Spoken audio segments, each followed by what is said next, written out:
Agora, o professor vir dizer uma asneira dessa, que eu estou perdendo meus fiéis. Amigo, vou só te dar um dado aqui. Nos últimos 4 meses, eu inaugurei 6 igrejas. E nenhuma igreja é menor do que 1.000 pessoas. Então, sabe, eu fico até rindo de ouvir uma asneira dessa e coloco em dúvida tudo que ele falou aqui. Ele tem lado? A vertente dele é a esquerda? Vai me desculpar. O cara vir falar uma asneira dessa de que eu estou perdendo, no mundo evangélico, que eu estou perdendo fiéis. Tenha paciência. Aí não. Amigo, vou só te dar um dado aqui. Nos últimos 4 meses, eu inaugurei 6 igrejas. E nenhuma igreja é menor do que 1.000 pessoas. Então, sabe, eu fico até rindo de ouvir uma asneira dessa e coloco em dúvida tudo que ele falou aqui. Ele tem lado? A vertente dele é a esquerda? Vai me desculpar. O cara vir falar uma asneira dessa de que eu estou perdendo, no mundo evangélico, que eu estou perdendo fiéis. Tenha paciência. Aí não. Eu Pastor, discuto. Essa pastor, daí não. eu queria entrar na história do Tarcísio, que eu acho muito interessante até o que o senhor falou, né? O Tarcísio, na declaração dele, e a presença dele lá ontem foi uma presença importante em vários aspectos para serem analisados, né? Acho que no campo político, inclusive. Ele faz um discurso no qual ele apoia Bolsonaro ao defender a anistia e o discurso, né? Ele vai com uma vestimenta diferente, que ele tem também se posicionado dessa maneira. Ele faz uma crítica ao governo atual, fala sobre a incompetência, mas ele termina a frase falando Bolsonaro em 2026. Como é que o senhor vê Tarcísio como uma liderança política hoje da direita? Ele, no palco, ele com este apelo aos eleitores de direita e de extrema-direita no país. Como é que ele se comporta? Como é que o senhor analisa? Para mim, ele depois de Bolsonaro, salvo o melhor juízo e aceito contradições, para mim ele é o segundo cara, depois de Bolsonaro, como liderança. É governador de um magnífico estado de São Paulo, que é uma ressonância no Brasil, está fazendo um grande governo. Ele é um cara, tem o seu valor gigante, grandioso. Eu gosto dele, tenho um relacionamento com ele. Ele é um cara, mas ele está sendo ético, na minha opinião, certo? Não arvora, ele não está fazendo joguinho duplo, ele é um cara pacificador, sabe? Eu gosto do Tarcísio. E vou dizer uma outra coisa para vocês, não sei se vocês observaram. Pela primeira vez, e eu disse isso para ele, por isso que eu estou dizendo aqui para você, Bolsonaro fez um discurso político interessante. Ele chama a Kassab, elogia a Kassab, e eu digo sempre isso, não adianta vir batendo em todo mundo, porque não vai dar certo. Porque é centrão. Quem botou eles lá? Foi o povo.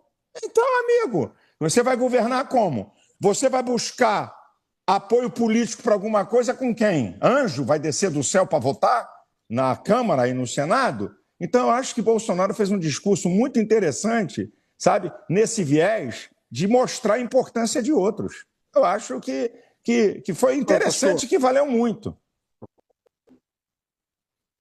Por não?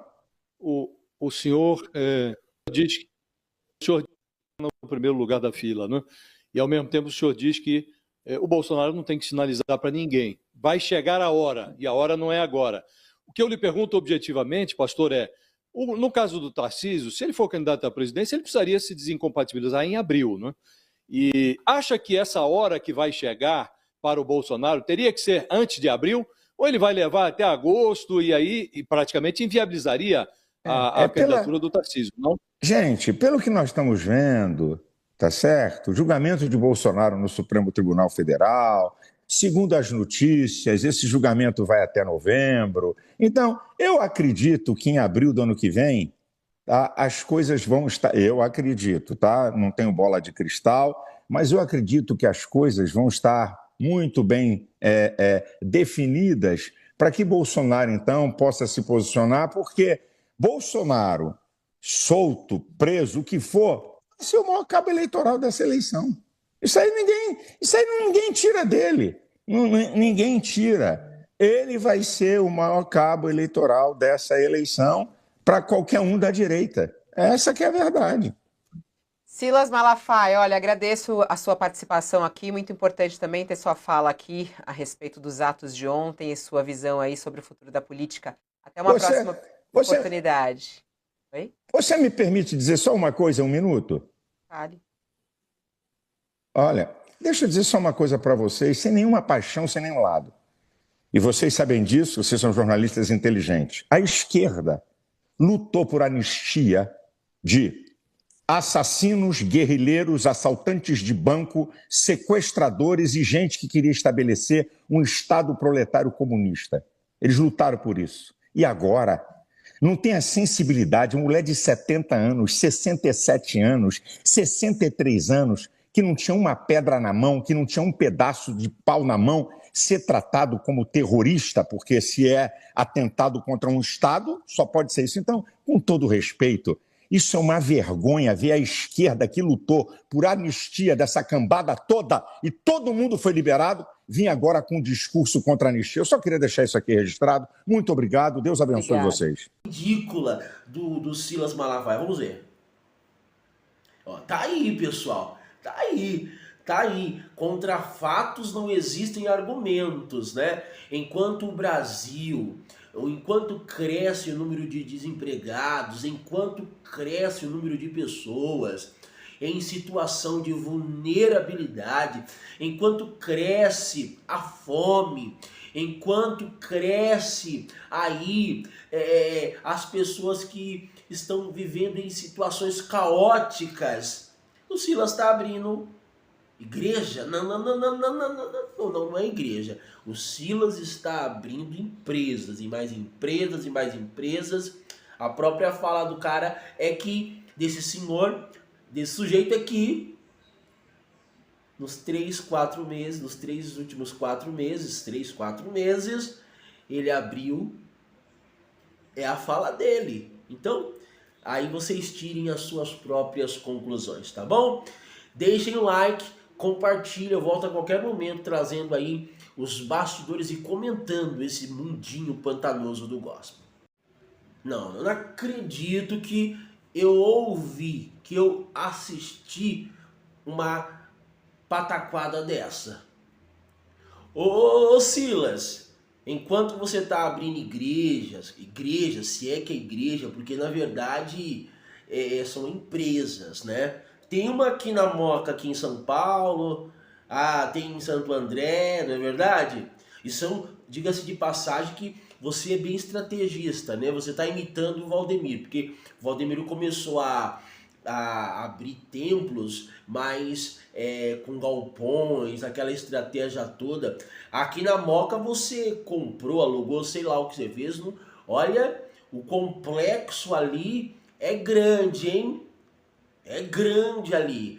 Aos arredores ali do templo, que vocês dizem igreja, desse salão que vocês dizem igreja, ao redor deles, enquanto vocês estão esbanjando luxo, esbanjando aí aquela estrutura toda, tem pessoas passando necessidade, em situação de vulnerabilidade ali mesmo na Moca. Que absurdo! Que absurdo! Veja que nessa entrevista concedida ao UOL, que na sequência você mega detonou, né?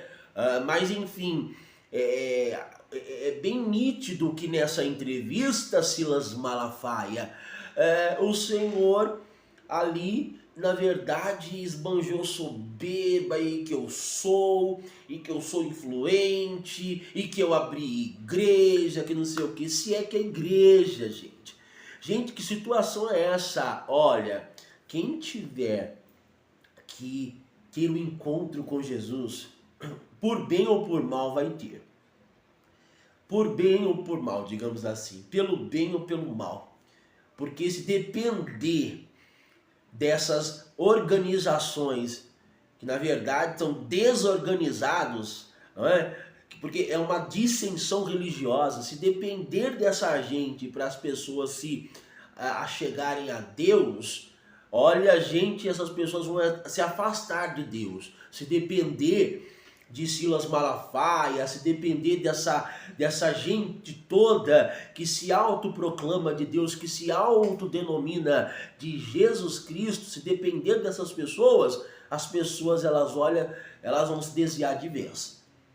Então veja que nessa entrevista ele disse isso, é lacração acima de lacração, ele está sendo cancelado, essa é a realidade, não tem influência aí no Silas Malafaia, não existe influência, não existe, a não ser que influencia para desunir, para propagar dissensão, essa é a minha opinião. Poxa, o cara só se sobressai em confusão. A marca registrada do Silas Malafaia é confusão. Pô, tá aí, é só vasculhar o nome dele na internet, minha gente. Poxa, ó, emita aqui a opinião de vocês, se inscrevam no canal, ativa o sininho, compartilha o nosso conteúdo para mais e mais pessoas, tá bom? Eu me chamo Júnior Martins e trago todos os dias aqui para vocês os bastidores desse tenebroso, pantanoso mundo gospel e da internet também.